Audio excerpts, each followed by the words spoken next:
Hello everyone, my name is Paul Stamayoi, and we're back for Pokemon Y Shiny Hunting episode 207, Lapras. You didn't watch last episode, why didn't you? And this topic is by me. It is a life tip, so I don't think I've ever mentioned this in the video, but it's not, if it's not a question, it's not gonna obviously go in the questions asked in the video in the description, that section. So yeah, but anyway, just a life tip. When you're taking revenge, and what I mean by taking revenge is like someone does something bad to you, and as long as they're not a police officer, then just take your revenge on them. Just make it quick. Like, it's gonna be kind of messed up to say, but like, probably the best quick way to do it is just hit them right in the stomach. Just because they did something messed up to you, even if it's a little bad and they know they shouldn't do it. Yeah, just take it fast.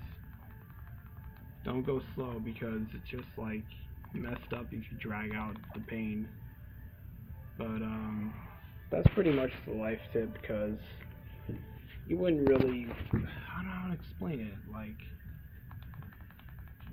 yeah, because I haven't had to take revenge in a long time, because really not that many people do anything bad to me, and if they ever did, I surely would take revenge.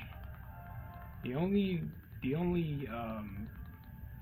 times that I wouldn't is if that they don't know any better, like they're too young and they just can't control themselves, or they actually have like a mental issue to where they can't really control what they're doing. Then that's really the only reason why I wouldn't, just because it's not right to do that if you know they can't control themselves. But if clearly people do it just to do it, just to be evil, then I'll say it, evil, then yeah, by all means take revenge. But like I said, just make it quick, don't drag it on, have it be painful. Yeah, what, like if you hit someone in the stomach is gonna be painful for a while, but don't like keep doing it or try to like hold that pain like continuously already to what it's gonna be. I know that probably doesn't make a lot of sense, but you already heard the main thing about it. But anyway, yeah. So last time, what was I talking about, like at the end of the episode? I forget, because when I'm recording these, at the end of it, I make sure to just put it onto my flash drive after having it, the cord, this like the charger for the Kindle, but I can like take it and use it to transfer files from and to my from onto and off my Kindle. Yeah, that's how you say that. But yeah. So pretty much that's what I do. When I get done recording these, I transfer it onto there, because I can only have really one episode at a time on here, just so it doesn't, run out. And so far, it's been doing good. It's been able to get to like 14 minutes 30 seconds, because that's about 30 seconds is how long it takes for my intro, not my intro, my outro. So yeah, it's been doing well so far, so I'm happy about that. But yeah, so pretty much yeah, these times, I know back then I used to just try to talk about so many different things just to keep it not being silent, but there's actually stuff I do want to talk about. So I'm going to say, I forgot to say, oh, that must have been what it was. What I left off with, what I was doing in my free time. Yeah, I remember saying something about that in either the last episode or the previous episode. So pretty much, another thing that I'm working on currently is the game Pokemon Soul Silver. I'm just trying to first beat the game, and then if once I get done with that, whenever I get done grinding the battle points in the Battle Mason for Pokemon Y, then I will just try to, because this is how I do it. This is how my free time goes in the day. So I do not an hour, 2 runs of the Pokemon Y Battle Mason, and I'll give a good strategy. Well, at least it works for me because there's a lot of different Pokemon that work well when in the double battle, or like just single, or even if you want to play some really crazy mind games, the rotation battle, because just there can be multiple times where you can just switch or just stay and then you think they're going to switch. So personally, for me, the best one that works so far is a single battle. I start out with my Diggersby because he has a wide variety of moves. I'm not sure if it's a he or not, I don't remember. But yeah. So I start out with that, and then I have Delphox and Simipour as the other two, because you can only enter 3 in a single battle for the Battle Mason.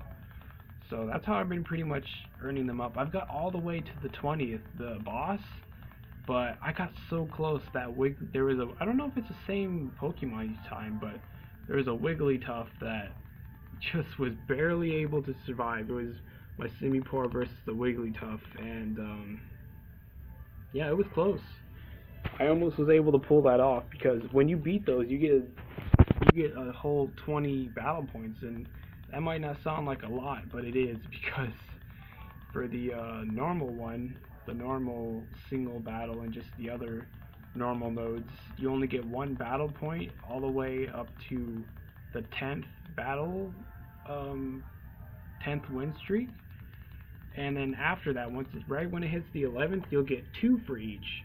But then, of course, when you finish the normal one for the first time, or it's just in general, if you only go in the normal one, you can only go up to 20. So once you unlock the super, I think it's like really hard right away, because from 1 to 10, those battles, I'm pretty sure most of them are base evolutions, but once you get to like 11 to 20, or just 11 and onwards, they will more often have at least a mid-evolution or a full evolution Pokemon.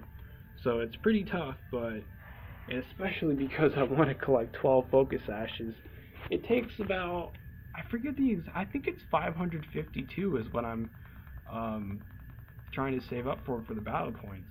So I have like 100 something, like 130 or something like that.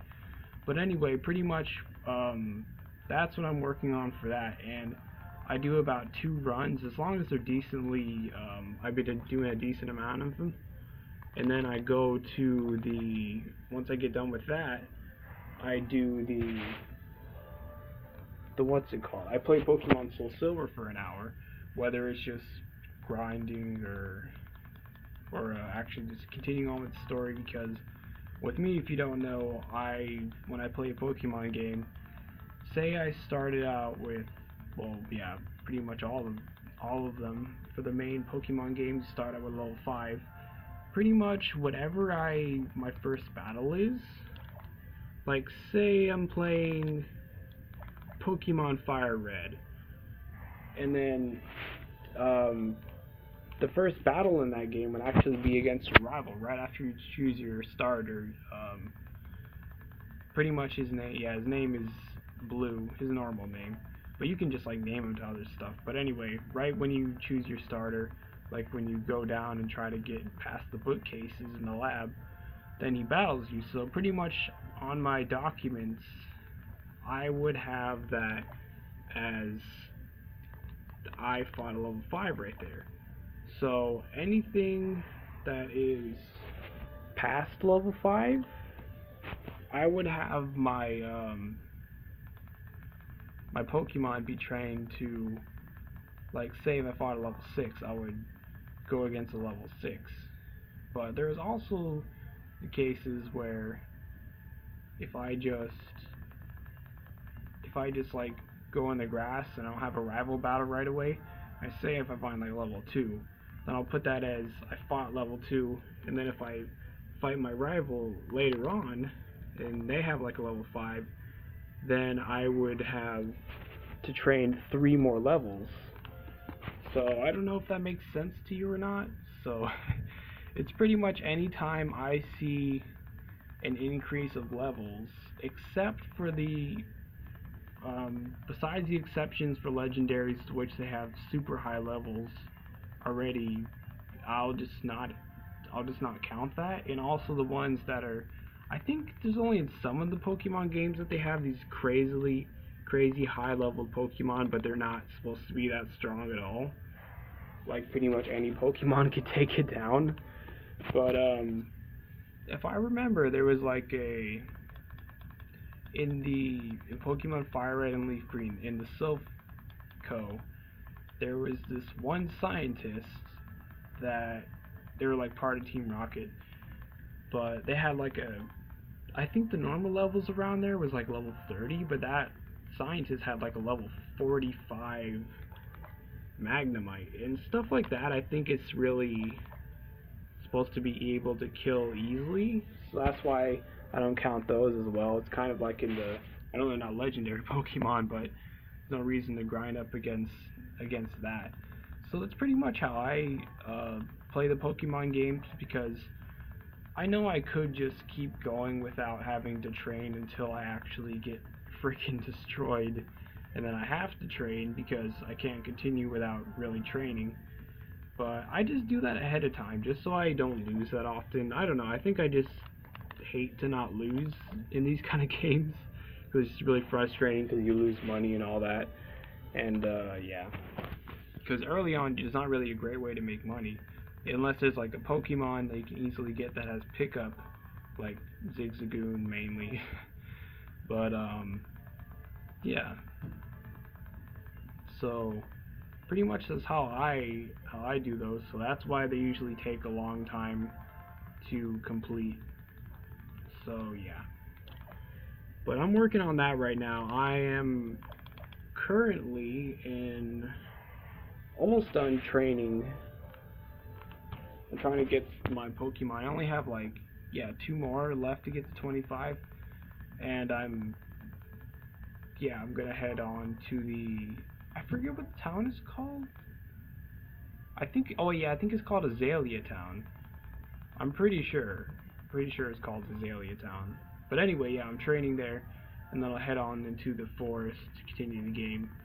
And yeah, I'll just say it right now, one of the Pokemon I have on my team is Weepinbell, and the only way you can get a Leaf Stone in that game is if you,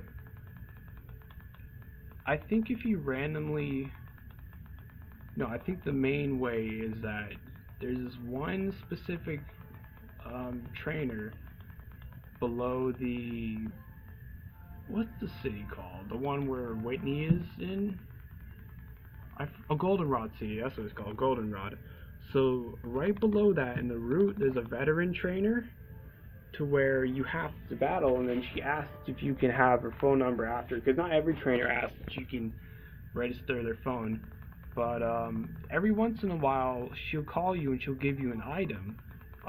Like from a specific list, you can look up what she gives you. But one of them is a Leaf Stone, so that's the only way in that game where you can get a Leaf Stone. It's so frustrating, but I want that victory bell. So anyway, this will be the last one. Last encounter for the episode. But yeah, I'll talk about this more next episode. So anyway. Alright, so anyway, like usual, as long as you're not putting yourself in a bad spot, as long as you're not risking your life for no reason, please, if you will support my Patreon. It's in the description down below. And I've been your host, Paul Stamayoyi, and goodbye.